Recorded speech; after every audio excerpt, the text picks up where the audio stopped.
ഈശോയിൽ ഏറ്റവും പ്രിയപ്പെട്ടവരെ, ക്രിസ്മസ് ദിനത്തിന്റെ ഒരുക്ക ദിനത്തിന്റെ 10 ദിവസങ്ങൾ പിന്നിടുകയാണ്. ഇതാ 11ാം ദിവസം എത്തി നിൽക്കുമ്പോൾ ഇന്ന് കർത്താവ് നമ്മുടെ ചിന്തയ്ക്കായി ഒരു വചനം തരികയാണ്. പ്രഭാഷകന്റെ പുസ്തകം 2-ാം അധ്യായം 10-ാമത്തെ വചനം. അതിമനോഹരമായ ഒരു വചനം. വചനം ഇങ്ങനെയാണ്: കഴിഞ്ഞ തലമുറകളെ പറ്റി ചിന്തിക്കുവിൻ. കർത്താവിനെ ആശ്രയിച്ചിട്ട് ആരാണ് ഭഗ്നാശനായവൻ? കർത്താവിന്റെ ഭക്തരിൽ ആരാണ് പരിത്യക്തനായത്? അവിടുത്തെ വിളിച്ചപേക്ഷിച്ചിട്ട് ആരാണ് അവഗണിക്കപ്പെട്ടത്? കർത്താവ് ആർദ്രഹൃദയനും കരുണാമയനുമാണ്. അവിടുന്ന് പാപങ്ങൾ ക്ഷമിക്കുകയും കഷ്ടതയുടെ ദിനങ്ങളിൽ രക്ഷയ്ക്കെത്തുകയും ചെയ്യുന്നു. അതെ പ്രിയപ്പെട്ടവരെ, വലിയൊരു വചനം. കർത്താവിൽ ആശ്രയിച്ചിട്ട് ആരാണ് നിരാശനായത്? നമ്മുടെയൊക്കെ ജീവിതത്തിൽ പലപ്പോഴും കടന്നു വരുന്ന ഒരു വലിയൊരു അവസ്ഥയുണ്ട്: നിരാശ, ടെൻഷൻ, വലിയ ടെൻഷൻ, സ്ട്രെസ്, നിരാശ. ഇത് പലപ്പോഴും കുഞ്ഞു കൊച്ചു തൊട്ട് മുകളിൽ വരെയുള്ളവരെ കാണാൻ പറ്റും. ഒരു കുഞ്ഞ് 2ാം ക്ലാസ്സിൽ പഠിക്കുന്ന ഒരു കൊച്ചിനോട് ഞാൻ ചോദിച്ചു, നീ എന്താടാ അപ്സെറ്റ് ആയിട്ടിരിക്കുന്നത്? അപ്പൊ അവൻ പറയാ, സിസ്റ്റർ എനിക്ക് ടെൻഷനാ. എന്തിനാ? ഇന്ന് വൈകുന്നേരം അപ്പ വരുമ്പോ എന്റെ കൂടെ ബോള് കളിക്കുമോ എന്ന് ഓർത്തിട്ട്, അപ്പൊ നേരത്തെ വരുവോ ലേറ്റ് ആകുമോ എന്ന് ഓർത്തിട്ട് എനിക്ക് ടെൻഷനാണ്.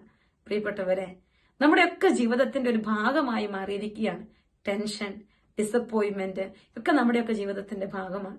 എന്നാൽ പ്രഭാഷകനിലൂടെ വചനം നമ്മളോട് പറയുകയാണ്: കർത്താവിൽ ആശ്രയിച്ചിട്ട് ആരാണ് ഭഗ്നാശനായത്? ഒരു നിമിഷത്തേക്കെങ്കിലും ഒക്കെ നമ്മുടെ മനസ്സിങ്ങനെ പതറും, ഒരു ടെൻഷൻ ഒക്കെ വരും. പലപ്പോഴും ഈ ടെൻഷൻ നമ്മൾ പ്രകടിപ്പിക്കും. അത് മറ്റുള്ളവരുടെ മേശത്തേക്കായിരിക്കും ചിലപ്പോൾ പ്രകടിപ്പിക്കുക. അപ്പൊ ഇന്ന് കർത്താവിന്റെ വചനം പറയുകയാണ്: കർത്താവിന്റെ ഭക്തരിൽ ആരാണ് പരിത്യക്തനായത്?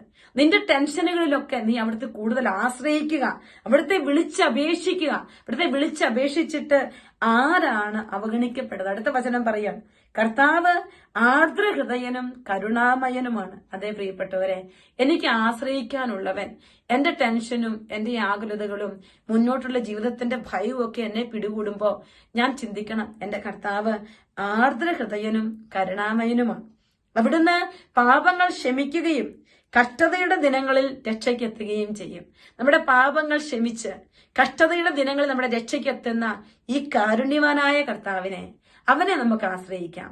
ഈ പുൽക്കൂട്ടിൽ പിറന്ന യേശുവിനെ ഓർത്ത് ധ്യാനിച്ചുകൊണ്ടുള്ള നമ്മുടെ ഈ യാത്രകളില് നമുക്ക് ഈശോയിൽ ആശ്രയിക്കാൻ. പ്രിയപ്പെട്ടവരെ, പുൽത്തൊഴുത്തിൽ ആശ്രയിക്കാൻ അവിടെ ഒന്നും ഉണ്ടായിരുന്നില്ല.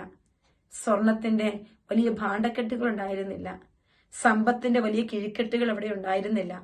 മറിച്ച് യോസേപ്പ് പിതാവും പരിശുദ്ധ അമ്മയും സ്വർഗത്തെ ആശ്രയിച്ചു. കർത്താവിൽ ആശ്രയിച്ചിട്ട് ആരാണ് ഭഗ്നാശനായത്? നമ്മുടെ ജീവിതത്തിന്റെ എല്ലാ ഭഗ്നാശതകളും എടുത്തുമാറ്റി ആർദ്രഹൃദയനായ ഈശോയിൽ ആശ്രയിക്കാൻ ഇന്നേ ദിവസം ഈശോ നമ്മളെ അനുഗ്രഹിക്കട്ടെ. അതിനുള്ള കൃപ നമുക്ക് ഈശോയോട് ചോദിക്കാം. ഈശോ മിശിഹായിക്ക് സ്തുതിയായിരിക്കട്ടെ.